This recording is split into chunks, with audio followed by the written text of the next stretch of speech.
আপনার বাড়িতেও কি একজন দাসী আছে যে সকালবেলা আপনার আগে ঘুম থেকে ওঠে আর রাতে আপনার ঘুমাতে যাওয়ার পরে ঘুমায়, যার কোনো ছুটি নাই, কোনো বেতন নাই, তার কোনো অভিযোগ করার অধিকারও নাই? সে আপনার জন্য রান্না করে, ঘর পরিষ্কার করে, আপনার খাওয়া দাওয়ার বাসন মেজে দেয়, ঘর গুছিয়ে দেয়, আপনাকে খাইয়ে শেষে নিজে গিয়ে খায়। আপনি অসুস্থ হলে সে রাত জাগে। আপনি যদি রেগে যান তাহলে সে চুপ থাকে। আপনি রাগের মাথা তাকে অনেক কিছু বলে ফেলেন, কিন্তু সে চুপ থাকে। মাসের শেষে সে কিছু পায় না। তার নাম জানেন আপনি? তার নাম হচ্ছে মা। আর রেস্টুরেন্টে গেলে আপনি ওয়েটারকে টিপ দেন, খাবার ভালো হলে আপনি বলেন যে হ্যাঁ দারুণ খাবার তো, কিন্তু ঘরে কি করেন? মায়ের রান্নাতে লবণ কম হলে আপনি চিৎকার চেঁচামেচি করেন, একটু স্বাদ কম হলে আপনি তাকে নিয়ে অভিযোগ করা শুরু করেন।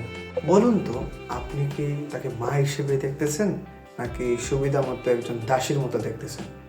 দেখেন, আমরা মাকে দাসী বলি না, কারণ শব্দটা খুবই কষ্টদায়ক, কিন্তু আচরণে বলতে হয়। আমরা আসলে ধরে নিয়েছি যে এটা তার দায়িত্ব, এটা তার কাজ, সে এ কারণে এটা করে।